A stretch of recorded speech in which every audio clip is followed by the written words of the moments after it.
Allô, allô, c'est Karine du blog Mon Coin Lecture et en ce beau jeudi soir, alors que c'est presque l'Halloween, je me suis habillée en noir, j'ai revêtu mon collier avec un crâne d'oiseau et mes adiposes que tous les enfants prennent pour des fantômes et je vais vous tourner mon bilan des 3 dernières semaines, mon bilan lecture. C'est la deuxième fois que je me reprends parce que la première fois, j'avais 27 minutes de tournée et je n'avais parlé que des romans adultes. Je me suis donc dit que malgré toute ma bonne volonté en termes de montage, ça risquait d'être problématique. Donc je recommence et j'y vais beaucoup, beaucoup, beaucoup plus rondement. Donc, j'ai lu quand même pas mal de choses dans ces dernières semaines. Donc, en termes de romans adultes, j'ai lu 7 romans. J'ai commencé avec Là où tombent les anges de Charlotte Bousquet. Et je sais pas pourquoi, j'avais dans la tête que c'était des anges avec des plumes qui volaient là. Genre roman un peu fantastique. Ben, pas du tout, en fait, c'est un roman historique. Un roman historique qui se déroule pendant la Première Guerre mondiale, où on a une jeune fille qui, pour fuir son monde, son enfance et son papa qui était très violent, décide de s'en aller à Paris rejoindre son ami qui mène une vie un peu libertine. Donc, elle arrive à Paris et elle va tenter de trouver sa place dans ce monde-là qui n'est pas le sien et qu'elle va découvrir petit à petit. Donc, c'est un roman qui traite du sort des femmes pendant la guerre, qui traite de féminisme et dans lequel on voit une évolution de personnage qui est vraiment intéressante parce qu'au départ, elle se retrouve nulle part, elle n'est pas capable d'être comme son amie, c'est pas ce qu'elle veut être, elle veut pas revenir où elle en était, elle se marie avec le pire homme avec lequel elle pourrait se marier, bien entendu, et c'est voir comment elle va s'en sortir pour découvrir qui elle est et ce qu'elle veut de la vie. Donc, moi, j'ai beaucoup aimé ça, ça se lit tout seul. Sincèrement, c'est assez long, là, mais vraiment, ça se lit tout seul. Deuxième roman, j'ai lu Le Roi du plaquage de Marc Moritz et c'est une romance, mais une romance écrite par un homme. Alors moi j'avais quand même une chance, c'est que je sais qui est Marc Moritz, c'est un pseudonyme. J'ai déjà lu autre chose de lui et j'aime beaucoup. Du coup, ça me donnait vraiment envie de lire sa romance. J'ai bien fait parce que j'ai vraiment aimé ça. Je retrouve encore cette plume-là qui me plaît énormément et je me répète. Donc, c'est l'histoire d'un joueur de rugby qui est un petit peu sur la fin de sa carrière, qui voudrait arrêter, mais qui veut pas devenir un ex-joueur de rugby non plus, qui a plus rien à faire dans la vie. Et un jour, il va rencontrer une jeune fille qui est tout le contraire de ce qui l'attire habituellement, et les étincelles vont surgir. Donc, c'est une romance du point de vue d'un homme, du coup c'est très intéressant et c'est quand même différent. C'est sa première romance, on sent qu'il suit les codes, j'aurais aimé qu'on les détourne un peu plus, parce que moi c'est ce que j'aime en romance, mais sincèrement c'est une romance qui est toute cute, qui vaut le coup, et j'ai adoré les soirées de gars. J'ai vraiment aimé ça. Au lieu de voir des soirées de filles, d'avoir des soirées de gars, là c'était très très chouette. Donc, voilà pour ce roman-là. Ensuite, je vais passer à La lettre d'Elga, d'un auteur islandais dont je vais écrire le nom ici, parce que no way que je me risque à prononcer ce truc, ça risque d'être épique. Donc, Lettre à Elga, c'est un roman qui me laisse un goût mitigé, en fait. J'aurais vraiment voulu aimer, parce qu'il y a des scènes qui sont extrêmement touchantes, mais il y en a d'autres qui deviennent répétitives, et qui ont été vraiment trop pour moi. Ils ont touché le sujet qui était trop pour moi. À un moment donné, je suis restée sur le derrière en disant What the fuck? Qu'est-ce qui est en train de se passer? Donc, c'est l'histoire d'un homme qui arrive à la fin de sa vie, qui a 90 ans, et qui décide d'écrire une lettre à Elga, qui est, selon lui, le grand amour de sa vie, qu'il a laissé passer pour X raisons. Donc, dans le roman, on va apprendre qu'est-ce qui s'est passé exactement. Et c'est surtout, selon moi, une lettre d'amour à l'Islande. Un testament nostalgique de ce qui se passait dans ces fermes-là qui étaient autogérées et qui... il y avait des moutons et c'était vraiment cette vie-là qui est en train de disparaître graduellement. Donc, c'est un roman qui est très très bien écrit, mais qui finalement ne m'aura plu qu'à moitié, en raison entre autres d'un personnage principal qui est des fois détestable et qui d'autres fois donne envie de le secouer, mais comme un prunier la tête en bas. Vraiment. Donc, ensuite de ça, j'ai lu La mort d'Ivan Ilitch de Tolstoï. Alors moi, j'aime Tolstoï. Et j'avais hésité à lire ce roman-là parce que je suis la pire hypocondriaque de la Terre. Vraiment. Ceux qui me connaissent vont pouvoir vous le dire, là, c'est horrible. J'ai plusieurs cancers par semaine. Je vais toucher du bois. Ils ont tous été imaginaires à date. Et j'en suis venue à me demander si Tolstoï n'était pas aussi hypocondriaque, parce que sincèrement, il décrit tellement bien les affres de la panique suis-je malade, que j'ai trouvé ça extraordinaire. Sincèrement, on aurait cru qu'il était dans ma tête. Donc, la mort d'Ivan Ilitch, ben, c'est l'agonie d'un homme, hein, Ivan Ilitch, qui était un petit fonctionnaire qui se croyait très bien perçu de tout le monde. Par contre, c'était un homme qui se donnait quotidiennement dans les petites bassesses et mesquineries ordinaires qu'il trouvait normales. Et quand il tombe malade, non seulement il réalise que l'opinion publique n'était peut-être pas celle qu'il pensait, mais en plus de ça, il réalise « Ah, mais ils avaient peut-être raison ». Donc, c'est cette prise de conscience-là qui est décrite de façon extraordinaire. Et en même temps, on a la perception des gens alentour qui varie de « Ah, mais c'est une blague, il fait ça pour se rendre intéressant », et qui, d'un autre côté, se détache tranquillement de la personne comme si elle ne comptait déjà plus. Et ça, j'ai trouvé ça extrêmement juste. J'ai adoré ce roman-là. J'ai trouvé que c'était extrêmement bien écrit. Et c'est vraiment ça. Du coup, ouais, j'aime Tolstoï. C'est le cas de le dire. Et je conseille fortement. J'ai aussi lu Le complexe d'Eden Bellwether de Benjamin Wood. Je l'ai lu parce qu'on m'avait dit que ça ressemblait au Maître des illusions. Et moi, quand on me dit que ça ressemble au Maître des illusions, mais c'est sûr que je lis le roman. Et oui, il y a plusieurs éléments qui vont dans ce sens-là. C'est-à-dire que ça se passe dans le contexte d'une école UP. Dans ce cas-ci, c'est Oxford. On a un groupe d'étudiants un peu à part, intelligents, un peu l'élite, avec un personnage charismatique qui est le centre de tout ça. Et dans ce cas-là, c'est Eden Bellwether. Le personnage principal, lui, est extérieur. Il arrive dans ce groupe-là, il ne le connaît pas, par l'intermédiaire de Iris. Vous avez vu, je l'ai dit à la française. La sœur jumelle d'Eden.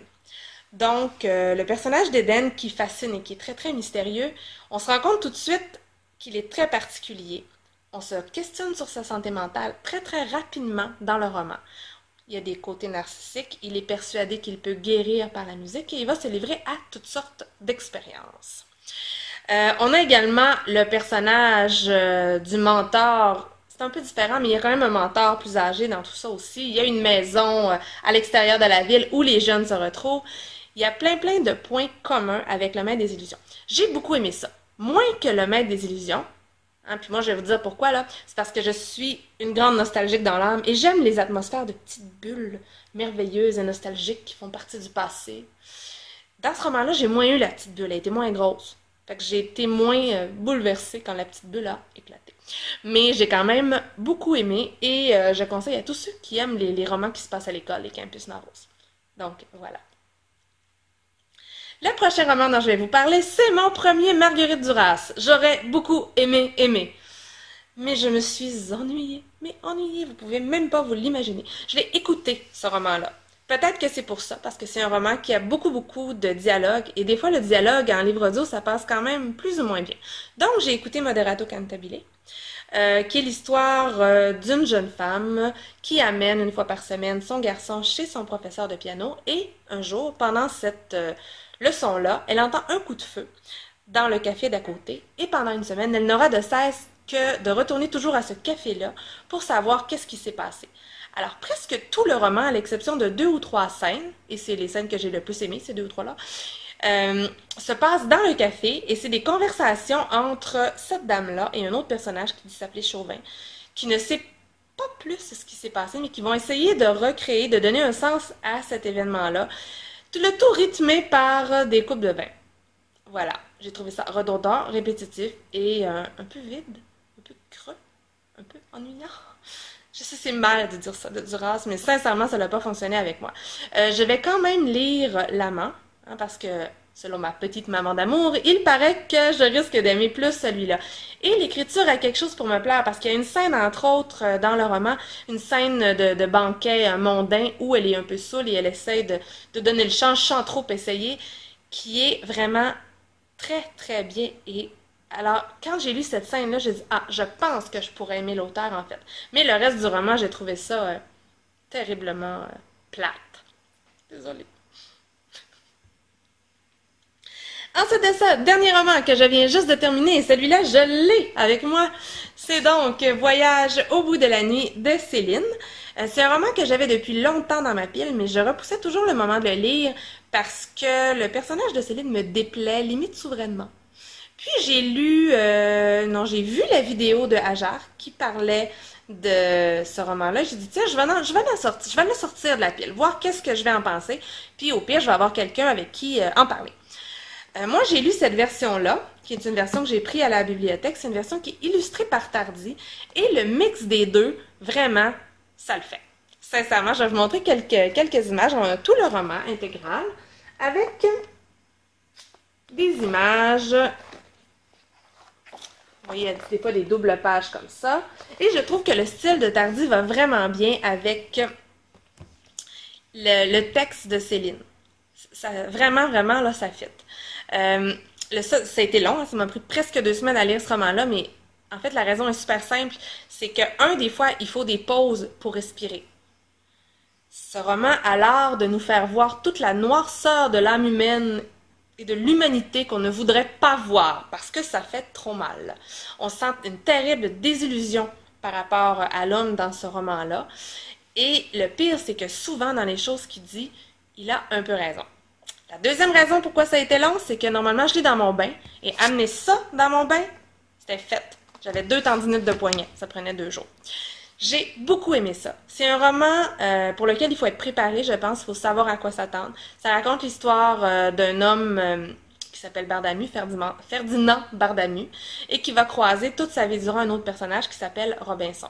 D'abord, il va se retrouver sans trop l'avoir voulu à la guerre, une guerre qu'il ne comprend pas, qu'il ne conçoit pas. Alors toute l'absurdité de la guerre nous est mise en pleine face, avec toutes ses horreurs.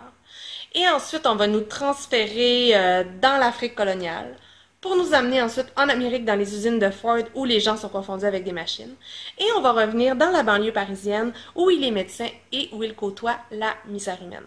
Alors, c'est un roman qui est difficile à lire parce qu'il y a des phrases qui frappent terriblement. Il y a aussi des vérités qu'on reçoit en pleine face auxquelles on ne s'attend pas et qui nous font vraiment réagir. Et il y a aussi des scènes terriblement horribles desquelles il se dégage une grande beauté. Et ça met mal à l'aise. Du moins, moi, ça m'a mis mal à l'aise à l'occasion. J'ai beaucoup aimé cette lecture-là. J'ai trouvé que le style était extraordinaire, mais extraordinaire. C'est un style qui se veut de l'argot, mais de l'argot qui côtoie le plus parfait du subjonctif. J'ai vraiment aimé la façon dont ce roman-là a été écrit. Et je vais sûrement lire autre chose de l'auteur parce que vraiment, ce livre-là, c'était une expérience. On va passer au roman Young Adult. Ça fait encore longtemps que je parle. C'est horrible. J'ai de la misère à être brève. Les romans Young Adult, j'en ai lu 2. J'ai lu Carry On de Rainbow Rowell. Pour ceux qui ont lu Fangirl du même auteur, en fait, dans ce roman-là, le personnage principal écrivait une fanfiction sur un roman qui n'existe pas dans la vraie vie, une série de romans qui s'appelle la série de Simon Snow, qui rappelle beaucoup, par certains côtés, Harry Potter. Donc, ce roman-là, c'est le fameux 8e tome que nous attendions dans la série de Rainbow Rowell, pas la série, le roman de Rainbow Rowell. Et on n'est pas obligé d'avoir lu le dit roman pour lire celui-là, parce que c'est la vision de l'auteur d'un de ces jeunes garçons choisis, élus et qui n'avait foutument rien demandé, qui se retrouve dans une situation qui est plus grande que lui-même. Donc, on a le personnage principal, Simon Snow, on a aussi son antagonisme qui s'appelle Baz, on a des bons copains, on a une figure de mentor qui est là, et on a un gros ennemi à combattre. Alors, tous les éléments sont réunis. Moi, j'ai beaucoup aimé ça. Sincèrement, je l'ai lu en une journée, j'ai presque pas dormi de la nuit. C'est un roman dont on voit les ficelles, mais on s'en fiche, parce que les personnages sont adorables. Comme souvent dans les personnages dans les romans de Rainbow Rowell, elle réussit à faire des personnages terriblement imparfaits, mais terriblement humains, et c'est encore ce qu'elle a réussi à faire dans ce roman-là. Alors oui, il y a une histoire de sorcellerie, il y a une histoire de grands méchants à vaincre, il y a une histoire d'amour aussi dans tout ça, mais ce qui est vraiment intéressant, c'est l'évolution des personnages. Et moi, le personnage de Baz, j'ai adoré, je l'ai trouvé hilarant. J'ai trouvé encore une fois cet humour-là qui me plaît chez l'auteur, donc vraiment, si vous avez le goût de quelque chose dans ce genre-là, ça le fait. C'est vraiment bon.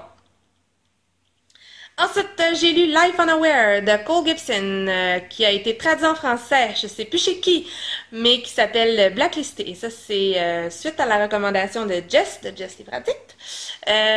J'ai bien aimé, mais je suis quand même pas aussi enthousiaste que la majorité des gens. C'est-à-dire que j'ai trouvé que l'auteur couvrait très très bien son sujet, avait l'air de savoir de quoi elle parlait, mais j'ai trouvé la fin un peu trop rose bonbon nanane. C'est l'histoire d'une jeune fille qui faisait partie des populaires et qui un jour, suite à une machination, se retrouve la personne à éviter à l'école. Donc, elle ne comprendra pas ce qui va arriver et la réaction des autres est très, très, très bien croquée. J'ai beaucoup aimé la relation de la jeune fille dont j'ai oublié le nom, je sais pas si ça paraît, avec les différents personnages. J'ai aimé aussi ce qui se construit avec le frère de sa meilleure amie.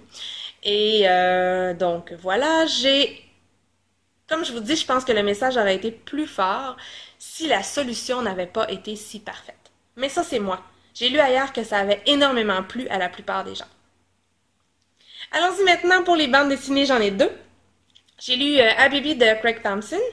C'est une bande dessinée qui se passe dans une époque, au départ, qui est assez indéterminée, c'est au Moyen-Orient. Et plus ça va, plus on réalise qu'en fait, oups, c'est de nos jours. Et là, c'est là que mon malaise s'est installé, pour ma part. Donc, c'est l'histoire d'une jeune fille qui a été vendue très jeune à un mari et qui se fait enlever par la suite et qui se fait vendre comme esclave. Elle va passer d'un harem, elle va s'en sortir. Bref, c'est l'histoire de sa vie. Et quand elle est esclave, elle adopte un jeune garçon qui était esclave aussi. Et elle va l'élever pendant plusieurs années. J'ai trouvé qu'au niveau graphique, c'est merveilleux. Sincèrement, le graphique, là, c'est fantastique. Ce qu'il fait avec l'écriture arabe, là, c'est juste trop, trop beau. Ça n'a aucun bon sens. Par contre, au niveau de l'histoire, moi, j'ai eu un énorme, énorme malaise avec tout ce qui arrive à cette femme-là. Je pense que ça a été trop pour moi. Si j'ai bien aimé quand même avoir une vision qui était sans jugement du Coran et de la religion, il y en avait quand même un petit peu trop pour me plaire sincèrement. Parce que moi, c'est pas mon thème préféré hein, dans la littérature. Donc voilà, j'ai été terriblement mal à l'aise à plusieurs endroits, entre autres pendant les scènes de harem, ce qui a fait que j'ai aimé ça, mais que j'ai pas pu adhérer autant que je l'aurais voulu. Par contre, il y a beaucoup de gens qui en ont fait des coups de cœur, donc c'est un roman qui ne laisse pas indifférent. Ça vaut la peine d'essayer, voir ce qu'on va en penser. Mais moi, pour ma part, le malaise a pris le pas sur le plaisir de lecture à beaucoup d'endroits. C'est peut-être le signe que c'est bien, en fait. C'est peut-être ce qu'il voulait. L'autre bande dessinée que j'ai lue, je l'ai, c'est celle-ci ici. Ce n'est pas toi que j'attendais de Fabien Toulmé. Et on dirait qu'à toutes les fois, je me lis ici, je deviens verte. Je suis désolée, hein, filmer avec un téléphone, ça n'a pas juste des avantages. Donc, c'est une bande dessinée que je voulais lire depuis longtemps. C'est autobiographique. Les planches, voyez-vous, ont une couleur dominante. Moi, j'aime bien ce genre de dessin-là, assez simple. Et c'est l'histoire d'un papa qui a une petite fille trisomique. Et j'ai trouvé ce récit-là d'une justesse, d'une honnêteté incroyable. Parce que c'est pas tous des beaux et des grands sentiments qui sont dépeints là, mais c'est vraiment l'histoire de la rencontre entre un père et sa fille, une rencontre qui se fait pas immédiatement. J'ai trouvé ça extrêmement touchant et c'est une bande dessinée que je recommande à tout le monde. Bon, il y a plein de gens qui le savent. Moi, je travaille auprès d'une clientèle avec des différences, disons-le comme ça. Et j'ai trouvé ça vraiment extraordinaire de voir le processus d'un parent qui a été dépeint en bande dessinée. Je pense que c'est quelque chose que je vais conseiller à plusieurs personnes. Donc, c'est une bande dessinée que j'ai beaucoup aimée. Allons-y rapidement avec les albums. Cette vidéo va être horriblement longue. J'en ai lu quelques-uns. Le premier, c'est mon livre Pop-Up, Le Manoir Hanté. Alors, c'est l'Halloween bientôt, hein, fait que je vous le montre maintenant. Il paraît qu'il a passé 34 fois sur mon fil Twitter. Je suis désolée, c'était pas voulu. Donc, c'est un livre Pop-Up, quelques petites phrases, mais vous allez voir, là, c'est trop hot. Alors, on l'ouvre d'abord, hop. Il y a plein de cachettes, plein de petites portes à ouvrir. Ici, on est dans une super bibliothèque. On peut regarder. On ouvre une porte, plein de choses qui ressortent.